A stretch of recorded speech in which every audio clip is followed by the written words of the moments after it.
Good morning, guys. Good morning. He just woke you up, guys. Come on. All right.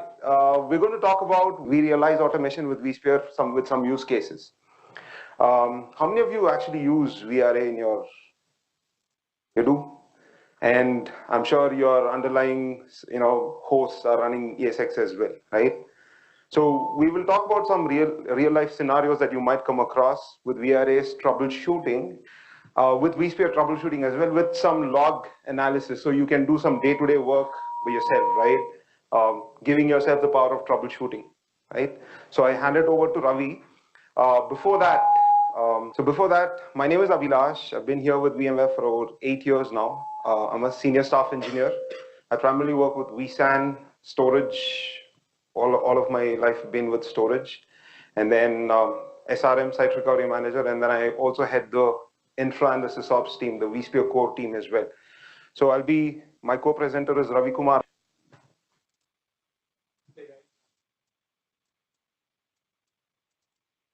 Now, and I'm part of cloud management team. So if you guys log ticket for vRealize or VCD, right, it comes to our team. And yeah, so if anything was not handled in the right way, we'll take it offline, not on stage here. Okay, so before we start, so this is the agenda, what we're going to follow. Let's see. Avi?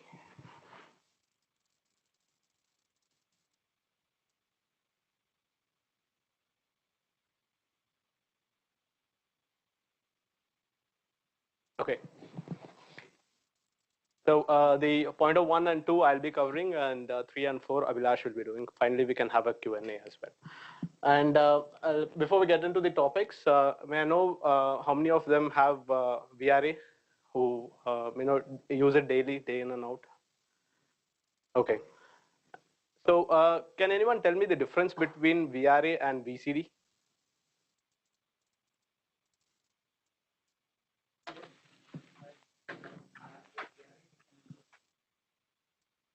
Like vSphere is there, you can use bare metal, and you can even add cloud as an endpoint, AWS, vCloud Air, which is no longer will be available in some time. But yes, vCloud Director as an endpoint.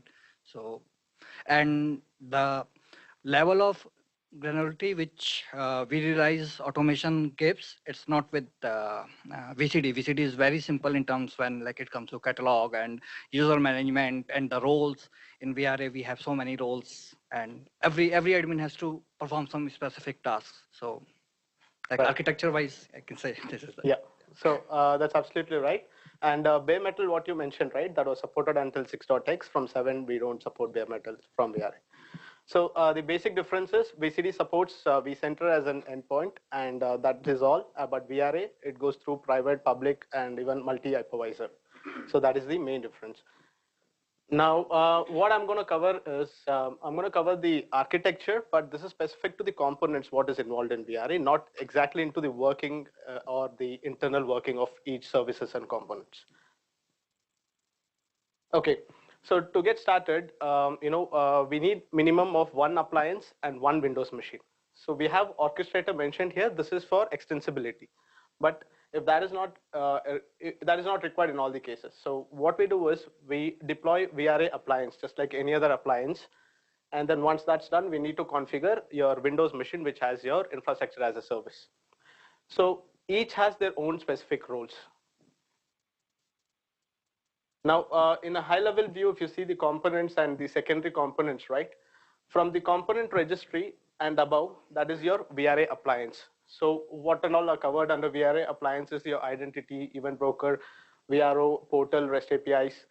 And from the infrastructure part, these all are the services. So we have 5 core services on the Windows machine which is installed. And each one is a service in Windows machine and have their own roles and responsibilities. Now, when talking about the secondary components, we have a vRealize log inside, which does the log.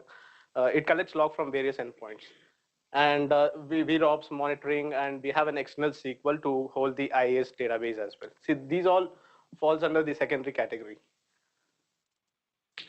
Now, getting deep into the VRA components. So there are 5 main components. This is specific to VRA appliance. So when you deploy appliance, in appliance what we have is these 5 core services. One is the VIDM. So previously, if anyone would have worked in VRA 6.x versions, we had external VIDM. So identity appliance has to be deployed, and we have to register a VRA to the identity manager. But starting from 7, it is integrated within the appliance itself. So that is one core service within VRA appliance. Next comes the VCAC server. Wherever you see VCAC server, that is nothing but that's the heart of your VRA appliance. So that's the main service. When you do a service VCAC-server restart, it restarts close to 30 services attached to it. So any service which is binded to your Tomcat will be restarted when you run this command. Now we have VRO. So VRA supports embedded and also external. Even the embedded is fully supported in production. So that is when you deploy appliance, you need not have an external VRO. We can use the internal one. And Postgres. So the appliance uses Postgres database.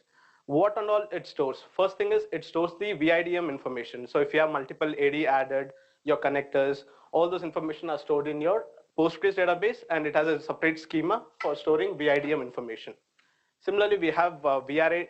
So VRA stores all your requests. You provision multiple machines. Each one is stored as a record in your VRA database. And the VRO. So embedded VRO will have its database again in the Postgres. So it's a single database which will hold information about all these 3 things. Now RabbitMQ. So anyone here, obviously for troubleshooting, you would have gone to VRA VMI page, where you go to the services tab, you would see around 33 to 40 services. So what this RabbitMQ is meant for is the communication between these services, internal communication. They use RabbitMQ protocol to do this. This is a messaging queue. So that was about appliance. Now we are moving on to the components of IaaS. So this is your component of IaaS, which is your Windows machine. Now in test and development environment, we can have single appliance, single Windows box. But when it comes to production, we recommend customer based on the workload to go for a distributed. So the troubleshooting becomes a little difficult when you go for a distributed setup, because we have like, I've seen customers who are using more than 20 Windows machines and 2 VRA appliances. So say for example, a provision fails, we have to track it down on all the machines because each one has their role. So where it fails, which log to fetch. So all those difficulties are there. So we'll just check the specific service. So in this scenario, just consider it's a Windows single machine and what are the components involved in it. So we have primarily a website, which is nothing but your Windows IaaS service, which gets installed. This is a prerequisite. Now we have that website in turn, when you install VRA, it gets deployed with 3 more websites. One is the repository, VCAC, and VAPI. So now, as you all know, the Windows IaaS box, it has its own database. Like the appliance had Postgres, the Windows machine talks to a SQL database. So how the database connected? So using a repository website which creates during installation. So it sends RESTful APIs. So we just discussed about APIs, Vikas did that, right? So basically all the get command, put, all those things, you'll see when you open the repository logs, it constantly shows you the API calls made to connect to the database. So that is the repository. So where do you see this 3 information is when you go to your Windows machine, do IaaS, the information which opens, right? If you expand it, you would see these 3 websites there. And VCAC. So now this is one interesting thing. Now when you go to VRA portal, you log in and you go to infrastructure tab, you would see 404 error, service not available. So the information are hosted on that particular tab using your VCAC website. Okay. Now VAPI. So what is this? So there is a appliance, there is a Windows machine. How is the communication established? So I request from an appliance. The request has to be transferred to my Windows machine. So the VAPI is one which is responsible. The request, whatever the appliance, as a user you log in and request, that goes to your Windows using this VAPI. So that is about website, which is your IaaS. Now we'll talk about the DEM. So DEM is in 2 forms. One is DEM orchestrator, DEM worker. So DEM orchestrator is just kind of a manager. It takes all the information and pass it on to the DEM workers. So they do the actual work. So don't get deep into this. These all are just a service. When you go to services.msc in your IaaS box, you will see all of them, DEM worker, orchestrator, and your IaaS windows. Now manager service. So When you request a VM, it starts from requested state, approved, pending approval. It goes till machine activated. So it goes through the various life cycle. So who tracks that? Who manages that? That is the manager service. It has a master workflow which tracks each and every life cycle of your virtual machine provisioning.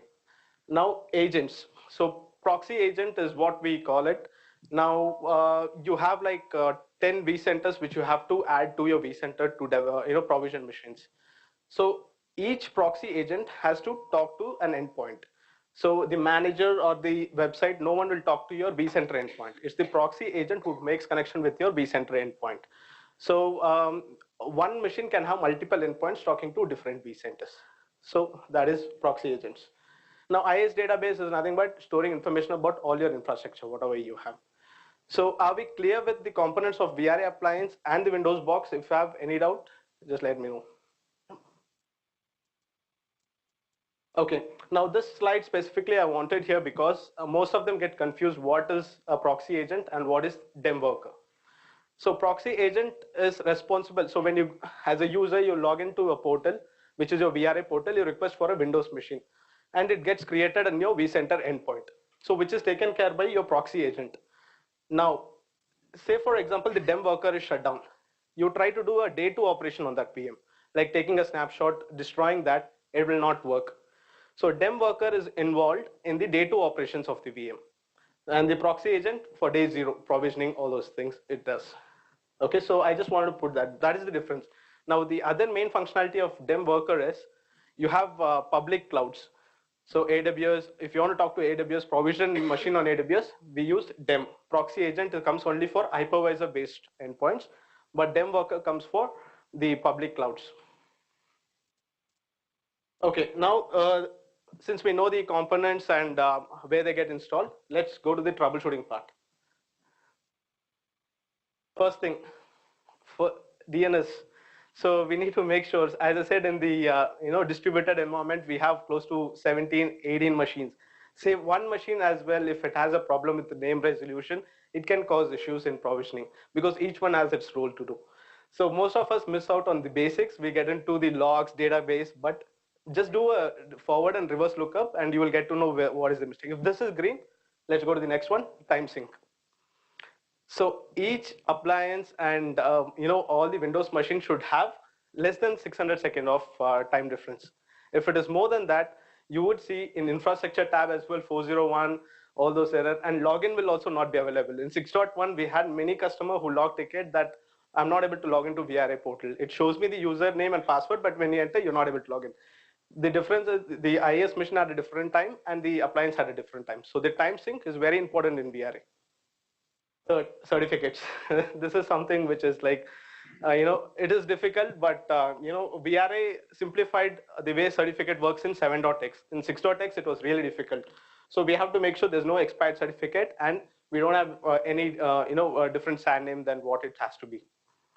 And finally, in distributed, we have pool status, which is nothing but your load balancers. If you have multiple servers put in your load, just check the status of the load balancer.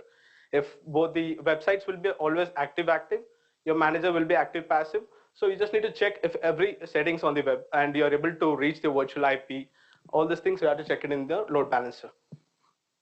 So these are the basic things. Now coming into the VRA appliance level. First thing we need to check is all the services are registered. So you put in your VRA IP :5480 is the port. You get into this page where we can see, a good environment will show all the services as registered. And sometimes even if everything is registered, you won't be able to log into the portal. Check your browser settings, not something related to this. So here we have to see all the services registered. And if something is not running, right, it'll either show for failed or it'll be blank. So we have to troubleshoot from that angle. So for, as I said, IaaS has 5 services, right? But all the 5 will not get registered here. There'll be only one service for IaaS, which is IaaS-service.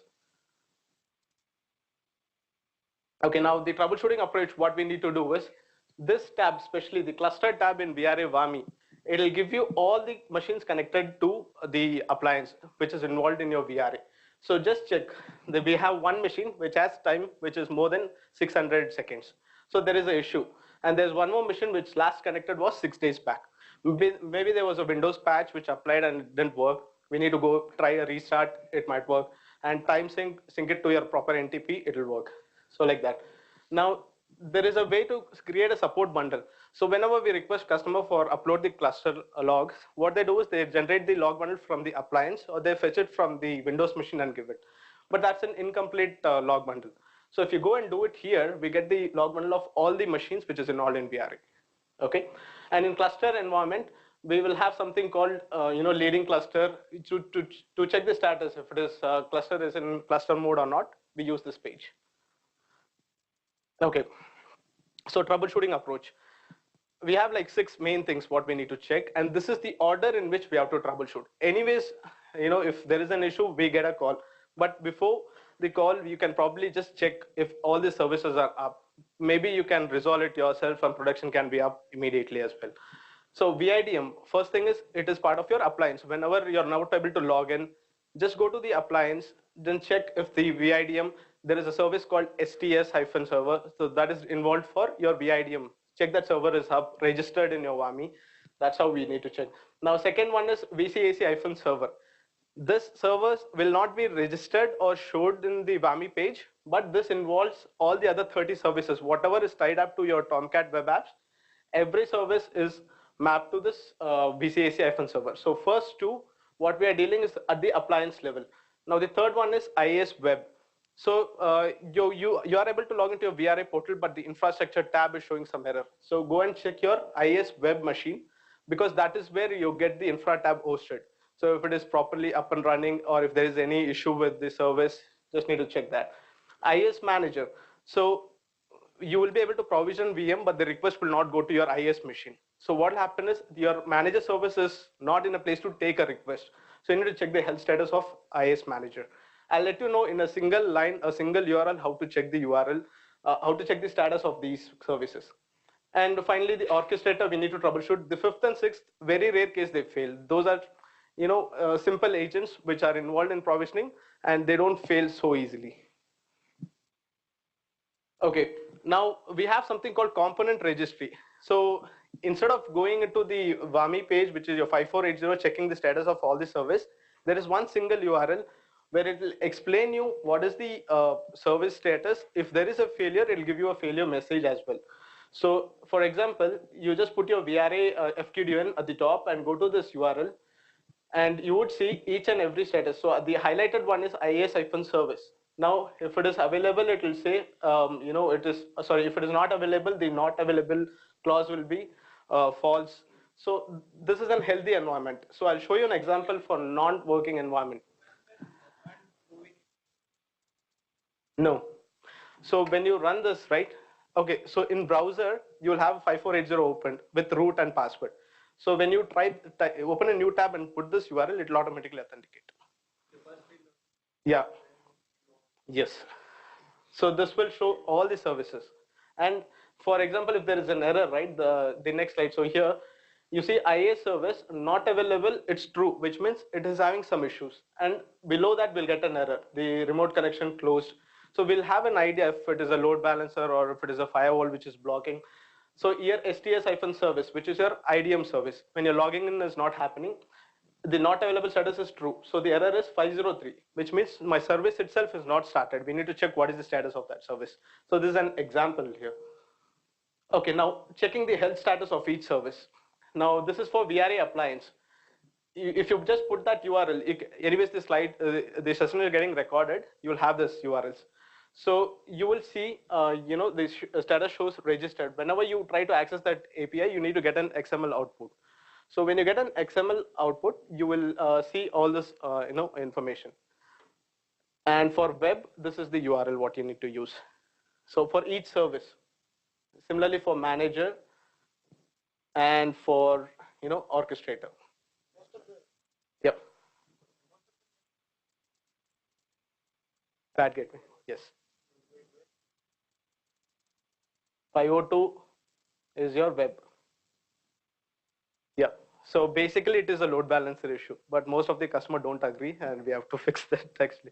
It's like, in load balancer, the VIP will be not accessible. 502 gateway is load balancer, or if they don't use load balancer, it will be a CNAME which is involved. We need to just check the DNS part.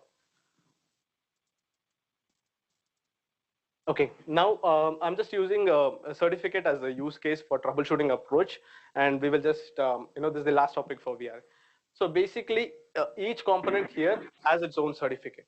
So VRA appliance, IIS web, IIS manager, your VRA WAMI, and management agent and solution users. The management agent solution user, we do not do anything. It is automatically generated if it's expired and everything is done.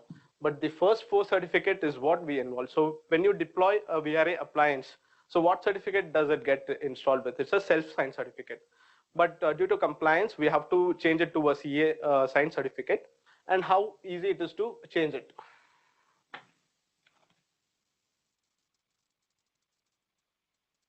Okay, so in 6.x, if you would have worked, the certificate change is a manual process. You need to generate for each component, go to each machine, and then register the commands. The KB is about 2 pages to follow and run. But in 7.x, things have changed. Everything can be done from a single page. So when you go to VRA settings, the first tab, it will have an option to import the new certificate, CA sign. Just copy and import it here and click on Save Settings. Once that is done, go to the next tab, which is your certificates tab, where you can replace your IIS web certificate, IIS manager certificate. Once everything is done, there is a button which is covered by this window. Actually, it's called Reinitiate Trust. When you do that, whatever certificate we have put here, it will take the new certificate, it will register it with everything. The backend process will take about 20-30 minutes because it has to restart the service, everything. And once it comes back, when you log in, you will see a green certificate instead of red when you have a CSI. Okay, then the logs. So for troubleshooting certificate issue, these are the logs files which we see. One is the catalina.out of your appliance. And when it fails in the manager or web certificate replacement, check the all.log. And the keywords, what you need to check in the logs is a handshake, thumbprint, and these are the keywords what we basically use. So with this, I'm done with the VRA component and simple use case.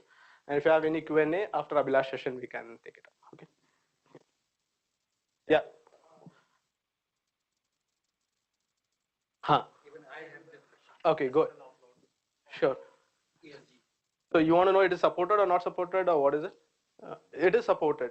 So there's 2 things. One is the certificate is on load balancer, and the other one is the pass-through.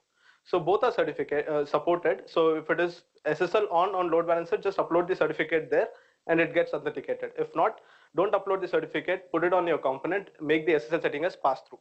In our guide, we will recommend it as the pass-through. Actually, it's not, but it supports both. Yeah. Okay. So Abhilash, he'll be taking over from now. Thanks, Ravi. All right. So before we go here, right, how many of you have had challenges in troubleshooting the core, the ESXi and the VC? So we'll only talk about ESXi here, but have you even attempted any basics that we have done? No? Succeeded? Okay. So we'll talk about some in-depth components of how ESXi looks like, and then we will talk about the troubleshooting scenarios, right? With some logs and some important files. So, oops, sorry. So this is the architecture of your ESXi, right? So I'm just going to cover the topmost, content here. Which is very important for us for troubleshooting purpose, right? So each and every time you log in, you use your web client to authenticate to your VC and then you log in, right? So if you see the architecture itself, the web client actually loads or connects to the VPXD on the vCenter server, right? And once the vCenter server is going to load all the objects or the host by connecting to the VPXA on the host itself, right? And the host, within the host, you have VPXA connecting to the hostd, right? Which will load all your VMs, inventory, and everything else, right? So hostd has got multiple other things. So a quick takeaway from this slide, right? So if I have a host that has gone unresponsive, right? If you've connecting through web client and you see the vCenter showing up, a couple of hosts are not responding. In that case, the ideal way to troubleshoot or approach would be launch a HTML client or a host client directly to the host, which will bypass all of the other components and it will only test the host D, right? So what we are trying to do here is to understand if the host D component is active and the direct host connection is accessible or not, right? So if that is, then you know where the problem lies. So you're segregating it out from the vCenter and the host D itself. And we have a couple of other architectural components like network stack, storage stack, and things like that, but I'm not getting into those details. There's one more key thing that you've actually, or most of them tend to ignore. So when you collect logs, when you do vm-support log bundle, right? Most of the time, if you see, have you ever gone through the bundle ever? I mean, looked into what are the different files inside it? Yes, no? Do you know that there's a command folder inside it? No? Okay. So I'll tell you why did I even call out for the command folder, right? So when the host, you execute a vm-support bundle, the host actually executes that using all the commands that are executed are using local CLI, right? Why does local CLI is called out for is because it is bypassing the host D. It is not querying the host D, right? So it is accessing or executing all the commands bypassing the host D. In case, if your host is not responding, you can still access your logs or all the commands through your local CLI mode, right? So there may be instances when you have an SSH and the host D is down, you can use local CLI command instead of ESXi commands to actually troubleshoot as well. On the same page? All right. So we'll talk about some troubleshooting approach. So 7 important log files with some scenarios, okay? And we'll talk about some ESXi commands and some configuration files. I would stress on the last part of the one, which we mostly tend to ignore, right? So how many of you have had this problem of host abrupt reboot? You know, nobody knows, right? What happened? Just rebooted, right? So eventually we tend to investigate, and then it is always pointed to that it's a VMware problem, or it's a user error as well. Nobody knows. Somebody might have user intended reboot as well. So how to investigate it and take it forward from there, right? So on your vmksummary.log, on the first screenshot, you see there are 2 lines that has been highlighted. You see that the host at 707.14.10, it says the host is rebooting. That means the kernel is indicated that the host is undergoing a reboot. And the second line says that the host has booted up, right? That means that the kernel knows that the OS, the operating system, is instructed to undergo a reboot right now, right? And the second line, if you see, this is the vmksummary.log, right? And if you see the second line, it just says the host has booted up. So the kernel does not know this, right? It was an abrupt reboot. So in those cases, most of your physical hardware servers have something called as ASR, Automated Server Recovery, right? HP does, Dell also has that, right? So if you disable this, so ideally what's happening is the hardware itself is taking the decision that there is going to be a failure, and then it's rebooting to avoid an issue, right? So what you're supposed to do is disable the ASR. If you need to root cause the problem, disable the ASR from the BIOS, and then you leave the issue to reoccur, it's going to come up with a PSOD. So the host will crash. You can investigate what's going on, right? So vmksummary.log, the location is var.log, and then you'll find vmksummary.log. Slow boot issues. How many of you have had this? The host is taking, it's dead slow. It takes hours to boot up, right? So most of us, tend to investigate it in a different way, but the entire history of that boot process is down there on the boot.gz logs, right?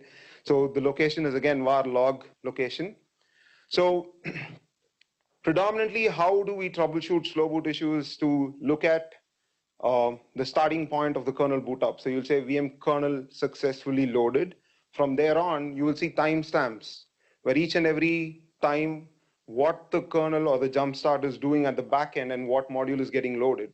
And has it been even successfully loaded or not, right? Those messages you will see. So the key thing of slow boot issues is to look at boot.gz logs, especially the timestamps. So you'll find one of the timestamp, if you go scrolling down, you'll find one of the timestamp where it is spending more time. And you'll see a difference between like 15 minutes or 30 minutes. It may be one of these examples, right? So RDMs directly presented and not being marked as perennially reserved, right? So the host thinks that this is a VMFS volume and it is spending time to, access it again and again. So if you've got like 150 RDMs and you have not marked it like this, then your host is going to be very slow. So marking perennially reserved, it's an easy way to find out. Now, how many LUNs did we even mark reserved is what you need to look at, right? So if you have 150 in your, in your organization or in your data center, so how do we even look at that? So if you look at the host, query the esx.conf file, you can actually look at the keyword for the search there is perennially reserved, which is equal to true. And if it is set to false, that means that that device or the RDM is not set for perennially reserved tag, right? So that's the command to set the LUN. I'm sure there is a ton load of KBs which talks about the command there. This command? Yes, it is for. So perennially reserved are mostly set for RDMs. You don't need the host. It's all that you're telling the ESXi host is not to spend enough time on this volume, and this is a raw device. And you just move on to the boot up phase, skip this device. That's all you're saying, right? I have seen a scenario where one of the server lost connectivity with the. So it was stuck in that boot state for like 10 to 15 minutes. Yes. So is there any way, is there any configuration tweak which we can do to config? So if it is a VMFS volume, and if you're saying that the iSCSI trying to load and then publish that VMFS volume onto the host is taking a long time, start with boot.gz logs. Since you said that it took 15 minutes, I'm sure you'll have to query the kernel logs at the same time. So pick up the NAID of the LUN, which is taking a long time, go back to your kernel, and then do a tail, for that particular, or maybe do a grep for that particular LUN and see what's going on. You might have some sense codes which is talking about.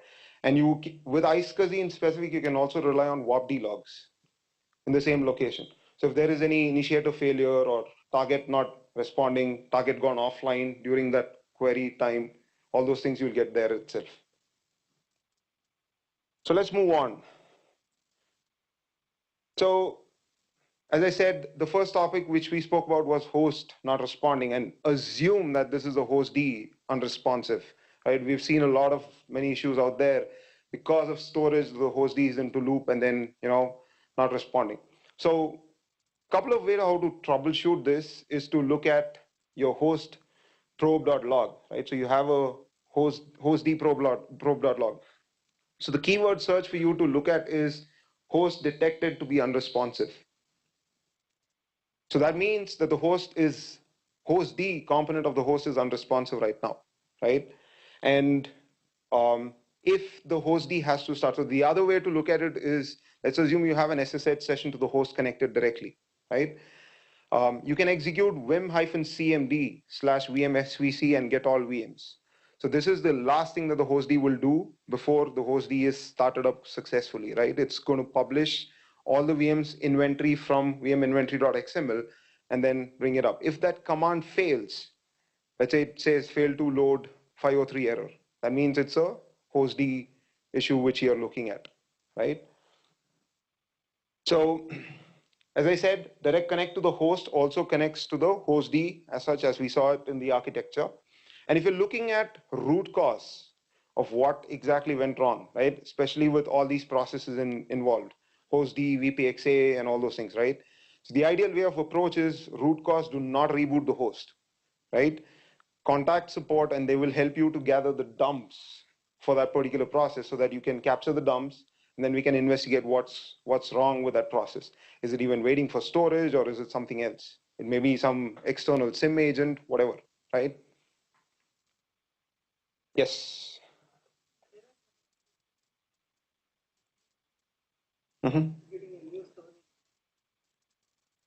Mm-hmm. When the host D goes to Mm-hmm. at that time the SSH Mm-hmm. that is the question is not access the client also. Console. DCUI. Open up the host D process.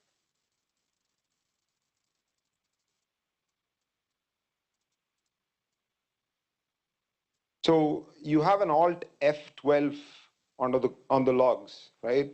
So the ideal way, so it is pretty straightforward that you're seeing a storage issue here because you're presenting something new and the host is not responding for some odd reason. So the ideal way of approach, we'll talk about SCSI sense codes in my next coming slide, but the ideal approach in that case is do an Alt F12 on your DC UI, and then you look at the ongoing logs, the current running logs on the host, right? And then you can look at that NAID or the LUN that you presented again, as I said, and then look at what is the sense code of error that you're seeing when it is getting presented. Then you can identify if it is a host problem or is a device. We'll talk about the SCSI sense codes in the coming slide, right? Abhilash, I just want to add a couple of things. So when you present the device and the host D is not responding, your SSH will still work. Okay. Yeah. So what can happen is when the host D is down, there's a ESX CLI, some commands will fail. So there is an alternative called local CLI when the ESX CLI fails, because ESX CLI passes its commands through the host D. And host D, why it happens is, whatever we see in the UI, correct? The place where you see storage related information and everything.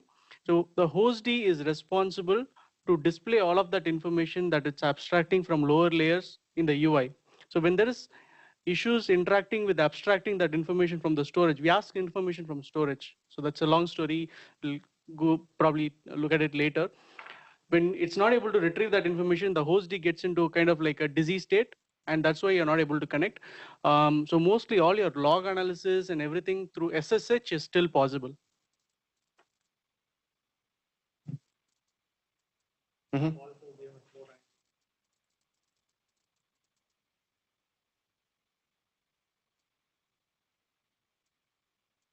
Mm-hmm.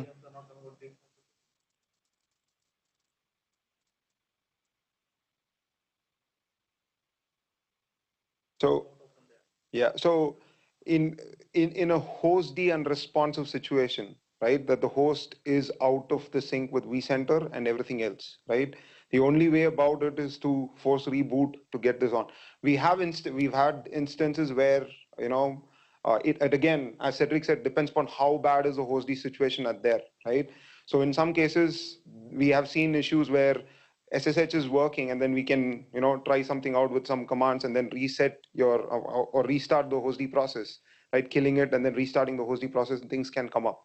But if the situation of the hostd process is bad, where it is querying the storage and it is not getting enough response, maybe there is a check condition, something on the target, path failure, whatever it is, right? Depending upon that, the situation is going to worse. Because ideally, let's understand this, right? This is a very important question that we all need to know, that all of your VMs are out there in the storage. It is just the host that is publishing them and then loading them as a process on the host, right? So we tend to forget that this is actually querying on the storage, where the host is actually trying to query the storage, and that's not responding for us, right? In that case, our key takeaway should be figure out what's happening with the storage and try to fix that ASAP, right? And as you said, worst case scenario, nothing goes, a forced reboot is the only way out, right?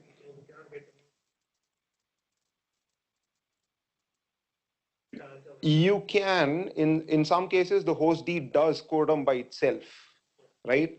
You do find host D core dump if there is a crash, like we saw on the previous slide, right? So you said host D is unresponding or not responding. In that cases, sometimes the host D does core dump by itself.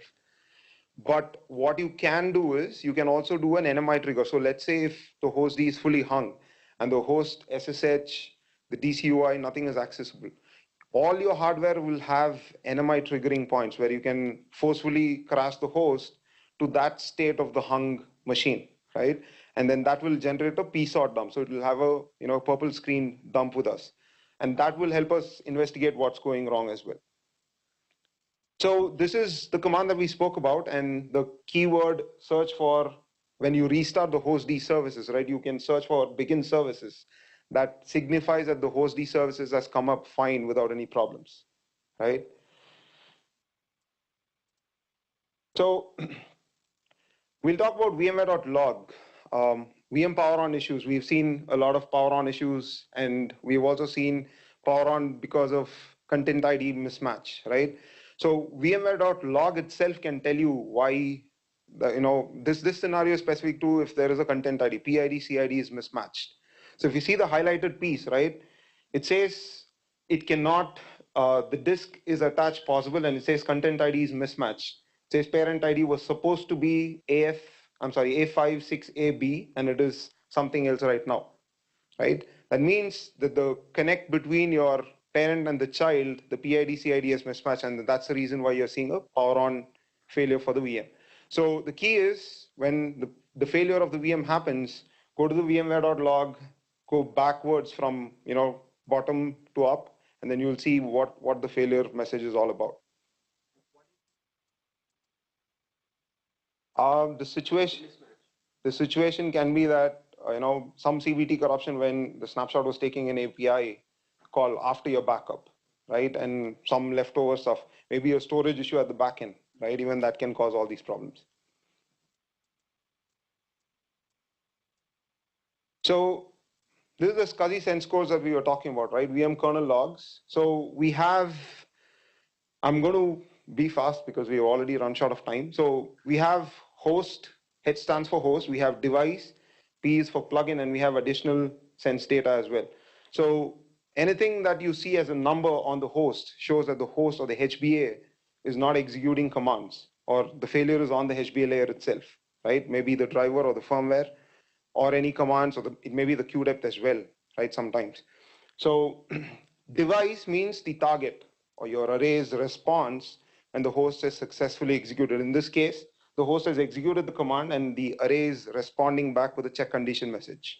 So 0x2 is a check condition message. And then P is the plugin information, and you have additional sense data. So, there is like around 350 plus commands. So you're supposed to remember all of it. No, I'm just kidding, okay? So you have hexadecimal codes. These are hexadecimal codes, right? So you have SCSI decoders that can help you get this going. So all you need to do is place those values inside those. So we have a decoder from VRA, which is out there in the public, right? So you can replace those numbers or the hexadecimal codes, and it will give you English, plain English format of output of where the problem is. So is it in the host, is it in the device or the array or the plugin, right? So we spoke about the warpd logs sometime back. As I said, you can look out for this for storage related problems. You can even look out for network related problems as well. So in this case, we are talking about an iSCSI connect failed, where we are talking about network connection failure on the warpd logs. And that one is talking about an uplink that has gone down. So this is for your FDM. We have a prettyprint.sh script that runs on the host, right? So if you want to figure out what happened after a abrupt host failure and did the HA trigger and then did it power on all my VMs or not, right? This is the ideal way to look at it. So you can first grab the host list and then figure out what is the host ID. So it says host number 10, host ID is 10, right? And below that, you will see the IP address of the host. And if you see the fdm.log, you can actually see what is the state of the host 10. So host 10's state is slave. So you can figure out the same way who's the master. Host 29 is a master. So from prettyprint.sh list, you can even figure out who's the master. And then troubleshoot if the FDM actually, so your key should be grep for the master, because master is what is doing all the power on and then registering and all those VM, during the HA failover.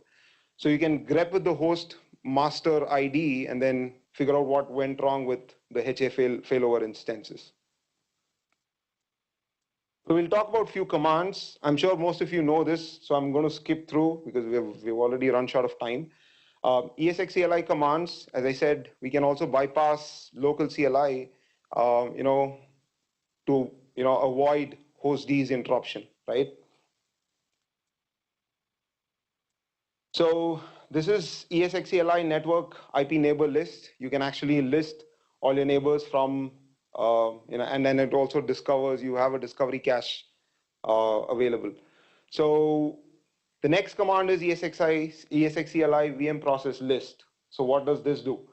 So it gives me the world ID of the VM, and it also gives me the cartel ID information of the VM as well.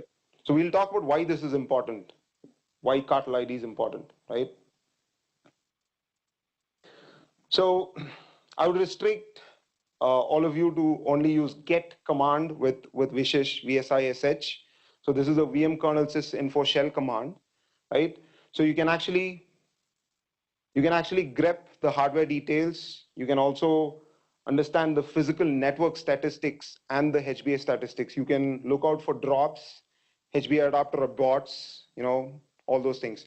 So since the time of the host boot up, right, all the statistics will be recorded under vishish, right? If you want to, troubleshoot, use this parameter for troubleshooting. Let's say you're picking up NIC statistics and you want to see how many drops happen, right? So capture it now, maybe 30 minutes later, you see if that number is getting incremented, right? That's the ideal approach with this.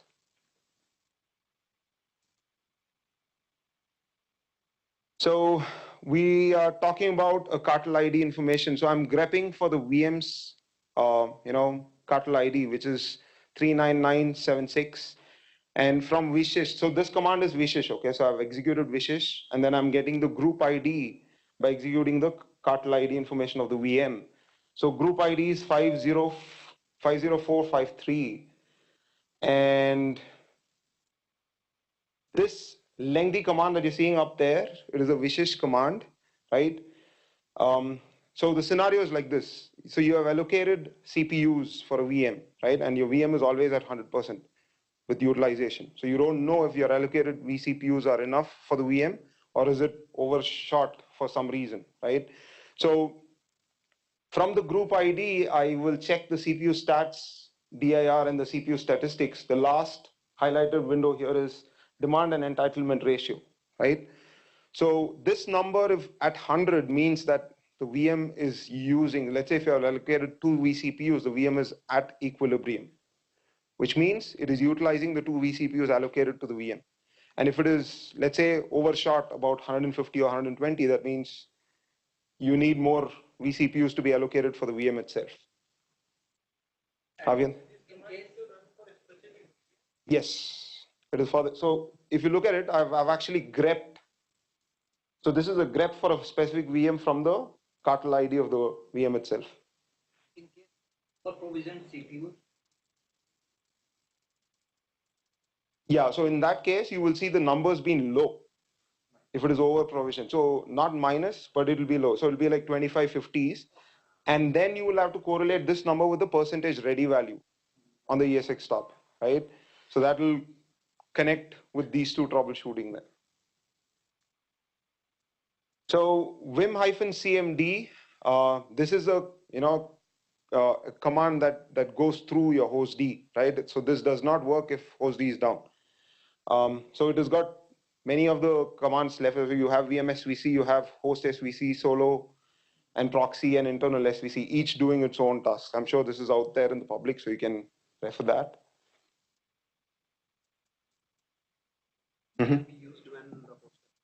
Yes. So SSH, run vishish, and then you restrict yourself with only get commands. You're only getting an information of what is needed. So SSH directly vishish will work. That shouldn't be a problem. So get all VMs, we spoke about this command, identifying if the host D is running and what are the VMs registered on the host. Task list will show you what is the running tasks on the host if your host is not connected through the UI and you want to know if there are any running snapshots, right? Let's say the consolidating is going on. And if you want to know through the command line, this is one of the commands for you. So VMKFS tools. VMKFS tools is another storage related commands that helps in many ways. Remember we spoke about a PID CID mismatch. The first one with E and a V10 with VMKFS tools can tell you if there is any mismatch with the PID and CID. It's going to connect all your snapshots and then touch all the way to the base, right? And the second one will check the inode integrity. So if you are saying, if you are seeing the host, I'm sorry, the VM is not booting up, right? Now you want to know if there's a problem with the guest OS, or is it the problem with the VMDK itself on the VMFS layer, right? You can actually execute the command vmkfs tools -t10 and the VMDK name and -v10. So it's going to touch base on all the inodes of the disk itself and then tell you if the disk is error free or not, right? So that isolated, then the next thing would be you are going to investigate within the guest OS if there is a guest OS problem. And if there is a corruption on the disk layer, you also have a command called -x. You can check and repair on the VMDK layer, right?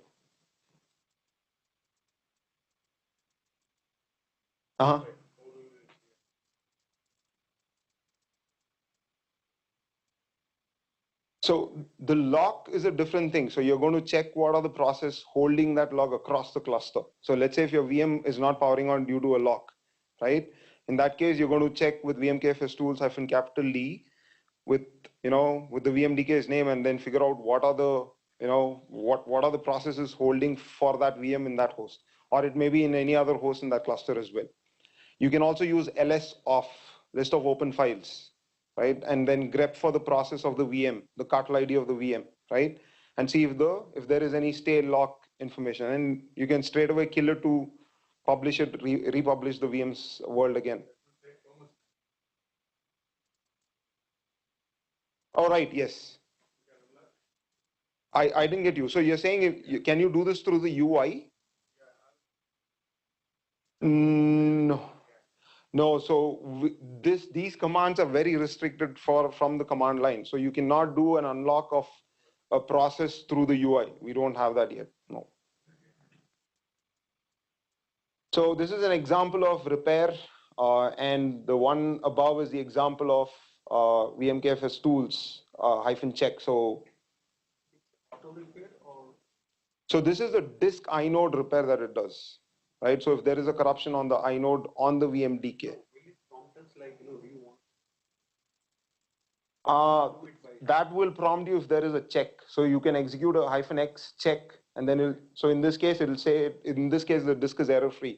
So if there is an error, then it will publish that there is a fault. And then you can say, instead of check, you can say fix. Repair. Yeah.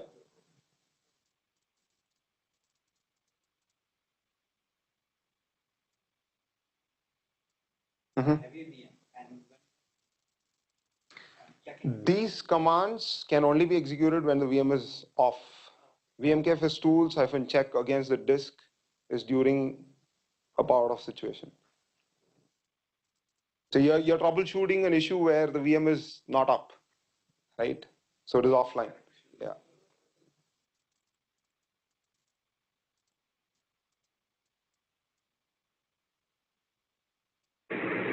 No, this is not performance related ones. No. This is not performance related.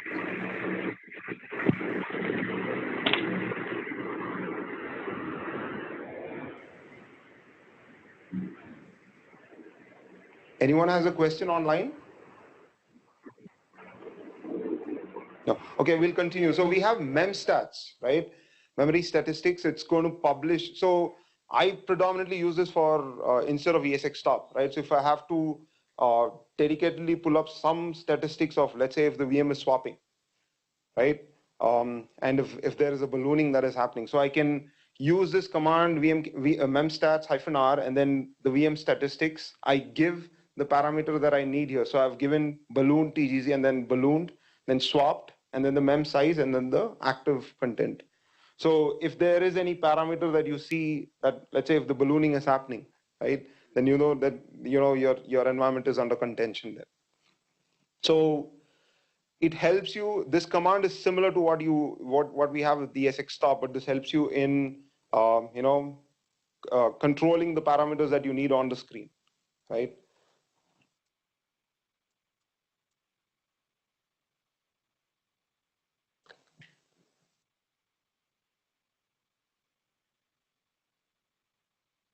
So this is another memstats command where we are looking at the swap statistics. So if the VM has swapped in, swapped out, and then the VM name. So VM name here is the cartel ID information of the VM. VM dot number. What do you see?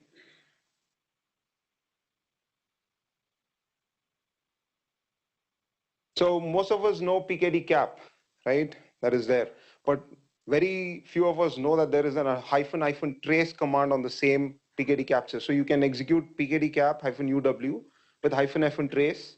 Let's say I want to execute it on vmkernel 0, the management port of the host itself. And if you look at this, it actually tells you the data path of the packet traverse. And if there is any drops in between this layer, right, you know where the fault is. So it says it is past the Ethernet switch and you find a drop on the switch port output, then you know where the drop is. So predominantly this is used for troubleshooting purposes, right? So we also get the MAC address of the port that is being captured. So your whatever captures that you do.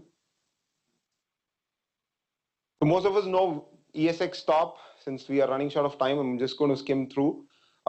This has predominantly used for performance troubleshooting. And if you're troubleshooting something live, right, I would request, if you're reaching out to support, make sure you do a performance snapshot capture for the amount of, let's say, 15 minutes or 20 minutes, right, with the amount of interval and duration, and then give us that log so that we can understand what's happening during the fault or during the time of the issue. So ESX stop parameters, we've seen this a lot many times. So the one below is this adapter statistics and the one above is the CPU statistics. I'm sorry, that is the network statistics. So we have configuration files. Can anyone tell me how many configuration files we have on the host? Numbers. We have about 50 odd plus configuration files, right? But I'm going to list out the top most used, right? And I'll give you the example of why this is important. So assume that the second one you see, the vminventory.xml is corrupt, right? What happens?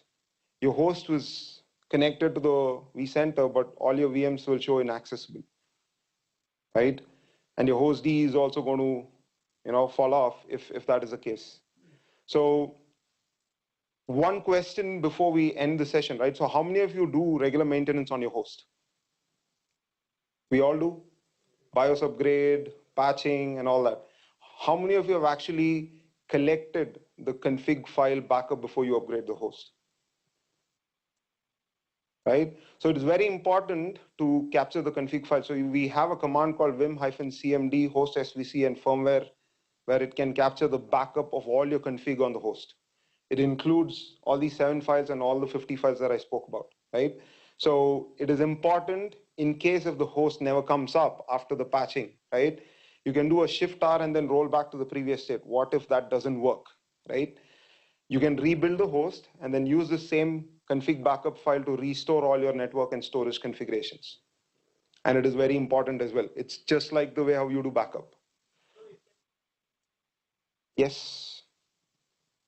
Your host profile is the same thing, right? So I can patch it for any other host. All I need is to change the MAC address, the network address details, and things like that, right? I think that brings the end of this troubleshooting session. I know we were running short of time, but any questions?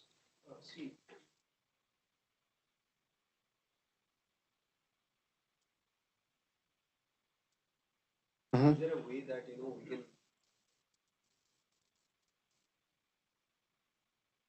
if the VC itself is crashed? Yeah.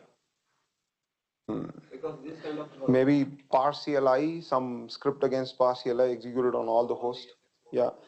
I mean, this is outside the thing, but you can also make use of, there's a tool called, I mean, it depends upon if the person is, the admin is a, script oriented guy or a Windows oriented guy, right? For scripting, I would suggest parse CLI is the best place where you can look at what are the list of VMs and then pick up with the, output of the grep, right?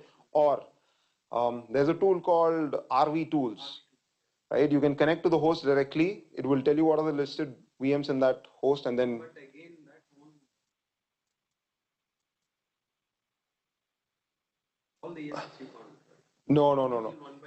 If you want to connect to all the ESXi hosts, it has to go through the VC.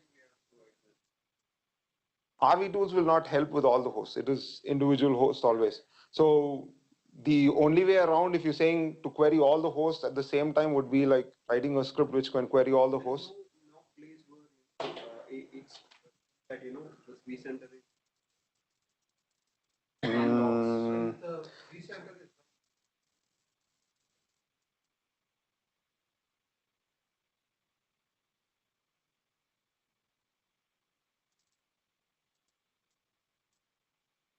Now his question is, if there are too many hosts in the cluster, how do you? If vCenter is down, then we can manually register to any host. Now, how to even figure out where is the vCenter? So his question is how to figure out where the which host is the vCenter is. If you cannot say if you have 200, say.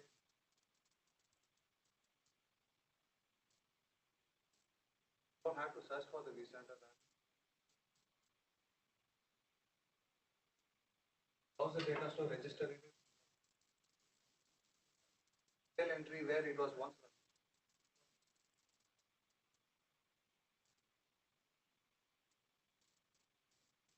So if Harish is saying is, you may not know the host, but at least if you know the data store, then it makes it easy. So you just log into any of the hosts there, go to the data store and register it. But if you are actually troubleshooting the reason why the VC is down, maybe services and anything, and it is out of network, and the only way is to look at, have a inventory of where the host, number of hosts you have, and then probably build up a bash script that queries to all and then registers the, maybe you can execute the VM get all VMs list, right? So it can publish that out and then give you the list of inventory of which host and what are the VMs list there. Maybe you can do that with pass CLI itself. It is definitely pretty easy. All right. Anything else?